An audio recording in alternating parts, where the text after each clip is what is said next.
que não passam, palavras que libertam, palavra poderosa tem teu coração. Palavra por palavra, revelas o infinito. Proclamação do Evangelho de Jesus Cristo segundo Marcos. Tendo sido aclamado pela multidão, Jesus entrou no templo em Jerusalém e observou tudo. Mas como já era tarde, saiu para Betânia com os 12.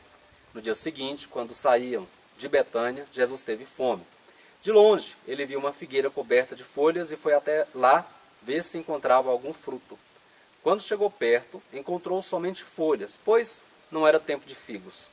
Então Jesus disse à figueira: que ninguém mais coma de teus frutos. E os discípulos escutaram o que ele disse. Chegaram a Jerusalém. Jesus entrou no templo e começou a expulsar os que vendiam e os que compravam no templo. Derrubou as mesas dos cambistas e as cadeiras dos vendedores de pombas. Ele não deixava ninguém carregar nada através do templo. E ensinava ao povo dizendo: não está escrito, minha casa será chamada casa de oração para todos os povos? No entanto, vós fizeste dela uma toca de ladrões. Os sumos sacerdotes e os mestres da lei ouviram isso e começaram a procurar uma maneira de o matar. Mas tinham medo de Jesus, porque a multidão estava maravilhada com o ensinamento dele. Ao entardecer, Jesus e os discípulos saíram da cidade. Na manhã seguinte, quando passavam, Jesus e os discípulos viram que a figueira tinha secado até a raiz. Pedro lembrou-se e disse a Jesus: olha, mestre, a figueira que amaldiçoaste secou. Jesus lhes disse: tende fé em Deus. Em verdade vos digo, se alguém disser a esta montanha: levanta-te e atira-te no mar, e não duvidar no seu coração, mas acreditar que isso vai acontecer, assim acontecerá. Por isso vos digo, tudo o que pedirdes na oração, acreditai que já o recebestes, e assim será. Quando estiverdes rezando, perdoai tudo o que tiverdes contra alguém, para que vosso Pai que está nos céus também perdoe os vossos pecados. Palavra da salvação.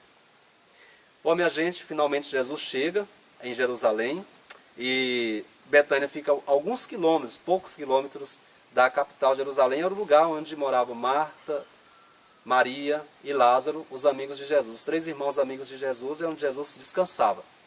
Então ele foi, chegou de noite, olhou o templo, voltou para descansar, encontrou uma figueira. Na manhã seguinte, quando ele estava indo de Betânia para Jerusalém novamente, aquela figueira não era tempo de figos. Jesus queria comer um figo, estava com fome, e como não havia, ele diz então que ninguém mais come de seus frutos. É estranho, não é? A coitada da figueira não tinha culpa nenhuma, não estava no tempo. Mas essa é um simbolismo muito forte. A figueira representa o povo de Israel, ou a nação de Israel, ou o judaísmo. Na época, uma religião que não mais dava fruto, uma religião que não mais matava a fome de ninguém. Por isso Jesus: ninguém mais coma dos seus frutos. Justamente porque quando as pessoas precisavam, quando as pessoas tinham fome de alguma coisa, da espiritualidade, da palavra de Deus, de alguma coisa que pudesse libertá-las, na verdade que tinha o quê? Um templo que virou um banco, um templo que virou um mercado, um templo que virou um lugar de câmbio de moedas, um covil de ladrões, como Jesus falou. E aí, como pode dar fruto para as pessoas? Como pode matar a fome das pessoas se na verdade o templo tira o pão de cada dia das pessoas? E aí Jesus diz para a figueira que ninguém mais coma. Por isso secou até a raiz. Não é? A maldição da figueira, na verdade, é a maneira que Jesus estava dizendo sobre aquela religião que não dava mais conta do recado, porque simplesmente foi corrompida pelo poder do homem. E aí, essa parábola, ela traz muito presente para nós a responsabilidade nossa. Não é? Imagina que as pessoas que vêm até nós, na nossa igreja, vêm até as nossas pastorais, participam do curso de batismo, participam da catequese, participam de um retiro, que vem no curso de noivos, as pessoas que vêm à celebração para o 7º dia. O que as pessoas encontram na nossa igreja? Ou nossos vizinhos, e as pessoas que lidam conosco no dia a dia, e o seu colega de escola, que vai pedir um conselho, e o seu familiar que pede uma ajuda espiritual para você, e uma oração, e aquela pessoa que pediu sua oração, e você disse que ia rezar por ela e não rezou. E aí a figueira é a igreja hoje. Quer dizer, nós precisamos produzir fruto. E precisamos produzir fruto o tempo todo. Não temos o direito de dizer não está no tempo de dar figo. entende isso? Então todo tempo é tempo de dar fruto.